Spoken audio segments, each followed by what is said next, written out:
हमारे साथ इस वक्त senior anchor person Nadeem Malik साहब आ चुके हैं। नदीम मलिक साहब, बहुत शुक्रिया वक्त देने के लिए। मलिक साहब, बेंच टूट गया है, क्या लगता है कि क्या होने वाला है? क्योंकि जो बेंच केस की समाअत कर रहा था, तमाम दलाइल जिसके पास मौजूद थे, क्या ये चांसेस हैं कि कोई नया बेंच बनेगा अब, या फिर जो 4 अरकान हैं वो केस को कंटिन्यू करेंगे? क्या लगता है आपको?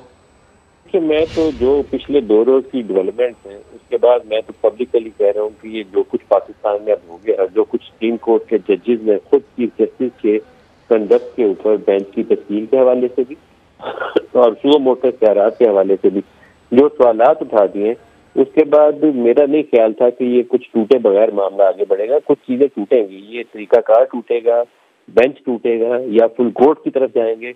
ये जो नया कानून पास हुआ है अभी उसका मामला एक कंट्रोवर्सी की शक्ल में सामने आएगा। तो ये बहुत कुछ टूटेगा, फिर कुछ चीज बनेगी। आसानी के साथ रास्ता नहीं मिलने वाला, क्योंकि बाज मामला पिछले कई सालों से, एक सिर्फ 1-2 हफ्ते की बात नहीं है, पिछले कई सालों से कुछ इस तरीके से हो रहे थे कि सुप्रीम कोर्ट के चीफ जस्टिस या 1-2 जजेस का जो रोल था किसी खास सियासी जमात के हवाले से, उसके ऊपर सवालात उठते रहे।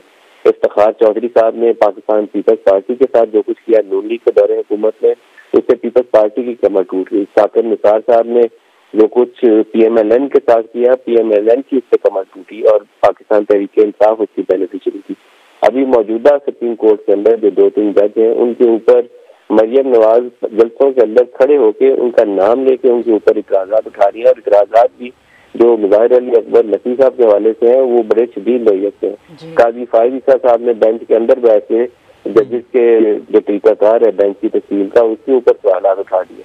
और फिर अब तो अखीर ये हो गई थी कि यही मौजूदा बेंच जो इलेक्शन के ऊपर समाअत कर रहा है, इसके ऊपर कंट्रोवर्सी में 4 जज एक तरफ हो चुके हैं और 3 एक तरफ हो गए, और 9 रुकनी बेंच का 2 रिक्यूज हो गए जिनके ऊपर इतराजात थे। तो अंदाजा करिए कि ये जो सुप्रीम कोर्ट के जजेस हैं, ये कोई 10-12 एक तरफ खड़े हैं और 4-5 एक तरफ खड़े हैं। ये सूरत हाल है और ये पाकिस्तान के लिए अच्छी नहीं है, ये अदलिया के लिए अच्छी नहीं है। तो इनको बहुत ही मुनासिब हो कि सर जोड़ के बैठ जाए और कुछ असूलों ज़वाबित के तहत बेंच की तश्कील का काम भी और खुद नोटिस का समाज का जो तरीकाकार है उसके ऊपर भी तरीकाकार लेकर आगे बढ़े। जस्टिस अमीनुद्दीन साहब ने जो कल काजी फाइज ईसा साहब वाला ऑर्डर था, उसके बाद ये तय था, उन्होंने इसका हिस्सा बनना ही नहीं था। अब इससे पहले देखिए कि justice Mansoor Ali Shah, justice Mandokhel, justice Yahya Afridi, justice अतन मेला, वो यही सवाल उठा चुके हैं। तो आप तादाद गिनना शुरू करें तो आपको पता चलेगा कि ये सुप्रीम कोर्ट के अंदर सूरत हाल बहुत गलत है, ये सही नहीं है, ये बहुत कुछ वेलकम डेवलपमेंट नहीं है, बहुत अफसोसनाक सूरत हाल है, खतरनाक सूरत हाल है। तो फिर मलिक साहब ये सिलसिला कैसे ठीक होगा जब हम अपने मोअज़्ज़िज़ जज साहिबान को ही कंट्रोवर्सीज का हिस्सा देखेंगे, जब हम ये देखेंगे कि किसी को किसी पर एतबार नहीं है, एज यू सेड के आधे लोग एक साइड पे खड़े हैं, आधे लोग एक साइड पे खड़े हैं, तो मामला फिर कहाँ पर जाएगा, किसके पास जाएगा, कौन देखेगा? देखिए जो अभी स्प्लिट है ना, वो तो 70-30 है मेरे ख्याल है, परहैप्स ये 80-20 है। चीफ जस्टिस साहब के साथ 4 लोग हैं जिनके हम ख्याल कह सकते हैं हम, बाकी कोई 80% जो सुप्रीम कोर्ट के जजेस हैं वो बेंच की तश्कील के ऊपर भी और सुओ मोटो इख्तियारात के ऊपर भी जो रोल है इनका चीफ जस्टिस साहब का, उसको क्वेश्चन कर रहे हैं। यही सूरत हाल जो थी इसको, इस मामले को पार्लियामान के अंदर लेगी और कौमी असम्बली के अंदर से एक नया बिल जो था वो पास करके सेनेट में पहुंच गया, जिसमें अब खुद नोटिस लेने के इख्तियारात के ऊपर कहा गया कि कल जो हुआ उसके बाद समाज जारी नहीं रह सकती, ये मौक़िफ़ सामने आया है। तो अब जब दोबारा बेंच बनेगा, तश्कील होगा, तो क्या यही जजेस साहिबान इस बेंच का हिस्सा होंगे या हम तब्दीली देखेंगे? देखिए अब ये तो जैसे तो पाकिस्तान पे डिपेंड करता है कि वो 5 रुकनी बेंच बनाते हैं या 7 करते हैं। ये जो बाकी 4 रुकन है वो इसको सुनेंगे। कभी इम्कान यही है कि जस्टिस अमीनुद्दीन खान की जगह किसी और को शामिल किया जाएगा, या अगर कोई और जज का दस्तयाब नहीं होंगे तो फिर 4 रुकनी जो बेंच है चीफ जस्टिस की सरबराही में वही मुकदमे की समाअत को कंटिन्यू करेगा। अब से कुछ ही देर के बाद नया बेंच तश्कील दे दिया जाएगा, जिसके बाद बाकायदा हम इस ये बताने की पोजीशन में होंगे कि बेंच 5 रुकनी है कि 4, लेकिन सूरतें ये 2 हैं, या 4 ही होगा, इसी बेंच को कंटिन्यू करेंगे, या फिर जब एक नया मेंबर शामिल करेंगे बेंच में तो फिर उनको, क्योंकि वो नए होंगे और पहले से उन्होंने मुकदमा सुना वो नहीं होगा, तो अक्सर 9 फिर इसकी कार्रवाई होती है। तरीका तो यही होता है, फिर वो आज कंक्लूड होता हुआ केस नजर नहीं आएगा, क्योंकि सारे जो दलाइल इलेक्शन कमीशन के और अली जफर के पहले सुन चुका था नए मेंबर ने वो नहीं सुने होंगे, फिर अफसर नो कार्रवाई शुरू होगी अगर इन 4 जजेस के अलावा किसी मेंबर को बेंच में शामिल किया जाता है तो इन तमाम चीजों को मद्देनजर रखते हुए, जैसे चीफ जस्टिस पहले भी कह चुके थे कि हमने जल्द से जल्द इस मुकदमे की कार्रवाई को निपटाना है, इसी चीज को मद्देनजर रखते हुए इस बात का फैसला किया जाएगा कि 500 मेंबर बेंच में शामिल करना है या नहीं, या फिर जो 4 रुकनी बेंच है वही इसकी समाप्त करेगा। अच्छा जुल्करनैन, हमारे नाजरीन के लिए इस बात की वजाहत कर दीजिएगा कि आज ही इस बेंच को दोबारा से तश्कील दिया जाएगा, जो नए नाम शामिल होने हैं अगर होने हैं तो आज ही शामिल हो जाएंगे? जी बिल्कुल, आज ही कुछ ही देर के बाद चीफ जस्टिस ऑफ पाकिस्तान इस बेंच को तश्कील देके दोबारा से इस केस की जो कार्रवाई है उसको वहीं से आगे बढ़ाएंगे जहाँ पर इस केस को रुका था। अगर तो नया मेंबर ऐड होगा तो फिर अफसर नो कार्रवाई होगी जो तरीकाकार के मुताबिक। अगर अफसर नो कार्रवाई नहीं होती, नए मेंबर शामिल नहीं होते, आज ही कुछ ही देर के बाद समाज का दोबारा से आगाज होगा।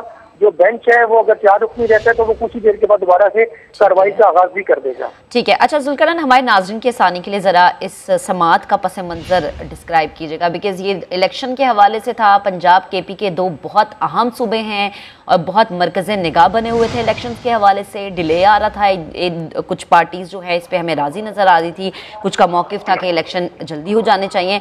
और जो 5 रुकनी बेंच था, मैं चाह रही हूँ हमारे नाज़रीन की रहनुमाई फरमाएगा कौन कौन था इस बेंच में, क्या क्या मौक़िफ़ दिया गया, क्यों ये बेंच टूटा, तो प्लीज जरा पस मंजर इसका बताइएगा। देखिए तहरीक इंसाफ की जो स्पीकर थे सुल्तान खान पंजाब असम्बली के और केपी असम्बली के मुश्ताक गनी, इनकी जानिब से इलेक्शन कमीशन का 22 मार्च को चैलेंज किया गया था, जिसमें उन्होंने 30 अप्रैल को होने वाली पंजाब की पोलिंग को 8 अक्टूबर तक मौखर कर दिया था और कहा था नया शेड्यूल जारी किया जाएगा। इसके ऊपर चीफ जस्टिस की सरबराही में justice Ijazul Ahsan, justice Munib Akhtar, justice Aminuddin Khan और जस्टिस जमाल मंदोखिल पर मुश्तमिल 5 बेंच था जिसने कार्रवाई का आगाज किया था। 3 समातें इसकी आज हो चुकी थी, जिसके बाद अब आज अगली समात होनी थी। तो आज गुज़श्ता रात जो फैसला आया जिसमें जस्टिस काजी फारीसा की सरबराही में 3 रुकनी बेंच ने 2-1 के अक्सरियत से ही होल्ड किया था कि जब तक 184(3) के तहत मुकदमात के रूल्स नहीं बन जाते बेंच तश्कील देने के वाले से, उनकी फिक्सेशन के वाले से, तब तक समात को मौखर किया जाए। उसकी बुनियाद पर जस्टिस अमीनुद्दीन खान जो बेंच का हिस्सा थे उन्होंने आज समात से माजरत की और बेंच टूट किया। तहरीक इंसाफ की जानिब से अली जफर जो बतौर वकील पेश हुए थे, उनका ये था कि इलेक्शन कमीशन ने अपने आईनी मैंडेट से तजावुज किया है और इलेक्शन कमीशन को ये इख्तियार नहीं था, जैसा वो खुद पहले मुकदमे में 1 मार्च के हुक्मनामे से पहले वो कह चुके हैं कि तारीख देना सदर और गवर्नर का इख्तियार था, इसलिए वो 8 अक्टूबर की तारीख मुकर्रर नहीं कर सकते थे, ना नवे रोज से इतना ज्यादा किया जा सकता है। इलेक्शन कमीशन के वकील ने कल अपने दलाइल दिए थे, उनका ये मौक़िफ़ था कि जब सिक्योरिटी नहीं थी, वजारत खजाना फंड देने से इनकारी थी, ऐसी सूरत में इलेक्शन कमीशन के पास उनकी बात मानने के अलावा और कोई ऑप्शन नहीं था पुरअमन और साफ शफाफ इंतखाबात कराने के लिए। ठीक, अहम खबर आपको दे रहे हैं। सुप्रीम कोर्ट में पंजाब और खैबर पख्तूनख्वा असम्बलियों के केस का इलेक्शन का केस समाप्त करने वाला बेंच टूट गया है या हम पेशरफ्त हुई है। सुप्रीम कोर्ट में पंजाब और केपी के असम्बलियों के इलेक्शन का केस समाप्त करने वाला बेंच टूट गया है। इस हवाले से आपको मजीद तफसीलात भी देंगे। अहम खबर से आपको आगाह कर रहे हैं, सुप्रीम कोर्ट में पंजाब और केपी के असम्बलियों के इलेक्शन का केस समाप्त करने वाला बेंच टूट गया है। अहम तरीन खबर जिससे मुतालिक आपको अपडेट कर रहे हैं, यह अहम बेंच था, समाप्त करने वाला बेंच था जो टूट गया है। इसी पर बात करेंगे, अपने नुमाइंदे जुल्करनैन इकबाल ने हमें ज्वाइन किया। जुल्करनैन बताएगा 12 बजे तो समाप्त शुरू होनी थी, बेंच टूट गया, क्या डिटेल्स हैं? देखिए जैसे कुछ देर पहले हमने अपने नाज़रीन को बताया था कि मुशावरत हो रही है कि गुज़श्ता रात जस्टिस फारीसा का फैसला है जिसके अमीनुद्दीन खान साहब सिग्नेटरी हैं, वो इस फैसले का हिस्सा थे, वो इस बेंच का भी हिस्सा है जो आज ये इंतखाबात का केस सुना था। तो उनके ऊपर मुशावरत हो रही थी कि क्या वो फैसला अप्लाई करता है बेंच के ऊपर या नहीं। जस्टिस अमीनुद्दीन आज जब चीफ जस्टिस की सरबराही में बेंच आया तो चीफ जस्टिस ने कहा कि जस्टिस अमीनुद्दीन खान इस हवाले अपना कोई बयान देना चाहते हैं। इस हवाले से जस्टिस अमीनुद्दीन खान ने फिर कहा कि गुज़श्ता रात के फैसले के बाद बेंच अभी भी कार्रवाई को जारी रखना चाहता है, जबकि आर्टिकल 184(3) के तहत फैसले के मुताबिक मजीद कार्रवाई जारी नहीं रह सकती, इसलिए मैं इस बेंच का हिस्सा नहीं बनूंगा। वो ये कह के उन्होंने मजीद कार्रवाई से मजीद समाज से माजरत कर ली, जिसके बाद ये बेंच टूट गया है और ये बेंच अब दोबारा तश्कील दिया जाएगा क्योंकि उन्होंने ये कहा था कि बेंच कार्रवाई जारी रखना चाहता है, इसलिए अब नया बेंच तश्कील देंगे चीफ जस्टिस ऑफ पाकिस्तान, जिसके बाद दोबारा आज इस केस की आगे समाप्त की जाएगी और कार्रवाई को आगे बढ़ाया जाएगा।